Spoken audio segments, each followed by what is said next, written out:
620, Big 550 KTRS. Last night, President Obama's State of the Union speech. Steve Roberts, ABC News political analyst, joins us to give us the recap. Lots has been made, Stephen Roberts, about lots of spin, I should say, after the speech, but you're great at breaking these things down. Overall, what'd you think? Well, look, I think this speech reflected a lot of frustration on the part of this president.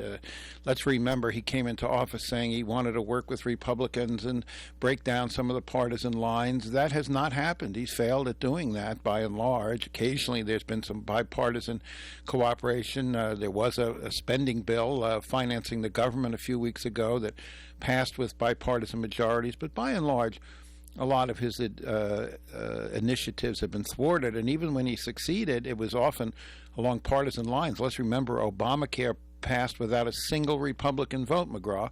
So I think by saying, look, this is a year of action, I'm not going to wait around, he was expressing frustration. I think he was also sending a signal to his own base.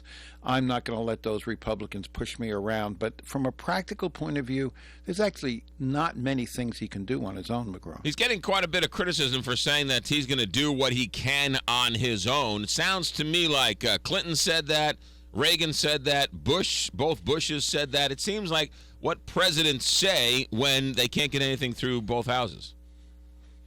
Well, look, it's an eternal frustration of presidents. You know, everybody says you're the most powerful person in the world, and then they have to deal with the Congress, and it gets worse when Congress is controlled, one or both houses, by the other party.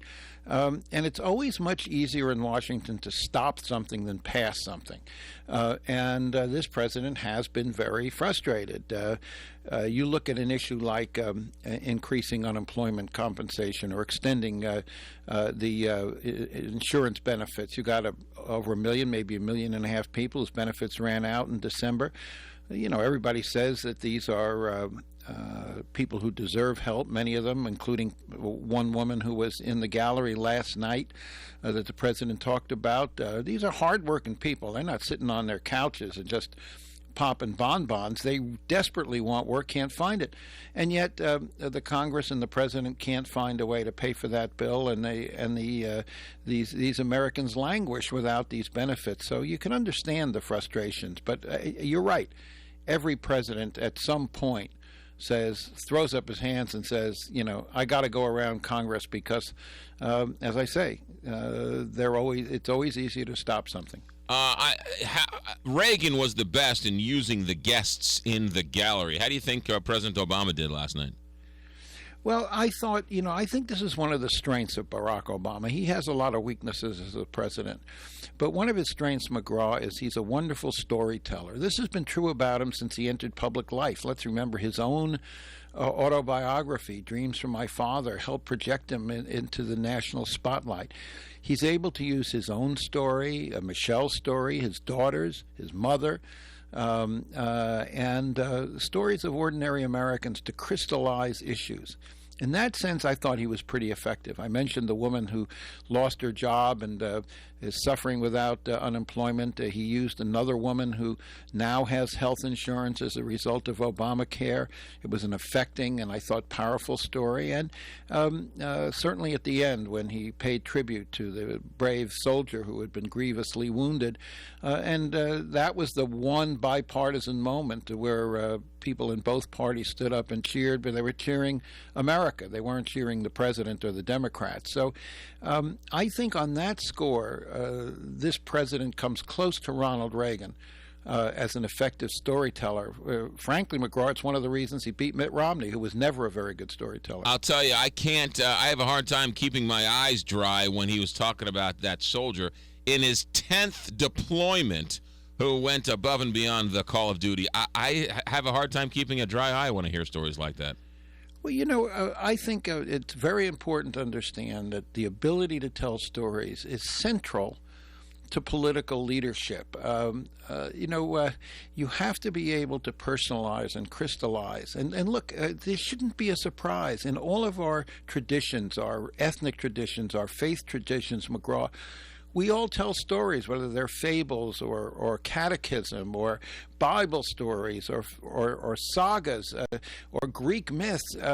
Every people in the history of the world has its own stories, and effective leaders have, by telling stories, they connect on an emotional level. I've covered politics a long time, and I'll tell you, I've stood outside of a lot of voting booths, and no one ever says, I just voted for Al Gore because of his 16-point program on climate change. What they say is, I like somebody. He understands me. She knows what my life is like. Right. And how do we connect with people? We connect by stories. And this has always been one of Obama's great strengths, just as it was Ronald Reagan's great strength. I thought his nod to the Speaker of the House last night was very endearing. And I also think that President Obama does it when he's on. I think like he was last night. He's great when he marginalizes the Republicans by making fun of them, by saying, okay, look, I heard you. You don't like Obamacare. Instead of voting to repeal it for another 40 times, why don't you come up with your own program? I think that's when he's very effective. Well, I thought the nod to John Boehner was very effective, and remember he right after he mentioned John Boehner, he mentioned himself. Right. He said, "Here's John Boehner, the son of a barkeep who became speaker," and then he said, "And here am I, the son of a single mother who became president," and those kinds of lines say to the American people, I know what you're like. I know what your lives are like. I know what you're going through. I was the son of a single mom. Think of all the stories he told during the campaign. We got sick of them in the end, right? Right. About driving on his first date in a car where the floorboards were rusted through, or they didn't pay off their student loans until they were in their 40s. But those stories connect and say to ordinary Americans, I know what your lives are like. I might be a senator, I might be a president, I might live in that big government house on Pennsylvania Avenue.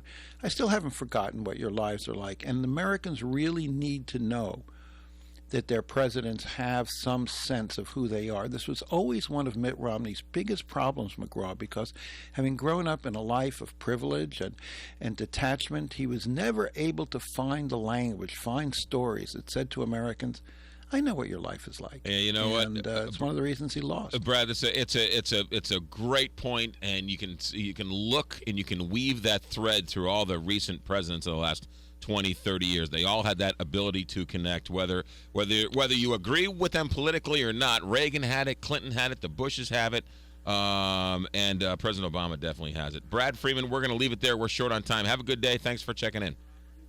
Okay, my friend. Steve, okay, I'm sorry. Steve Roberts. I'm all right. Sorry, Steve. It's 6:28 here, Big 550.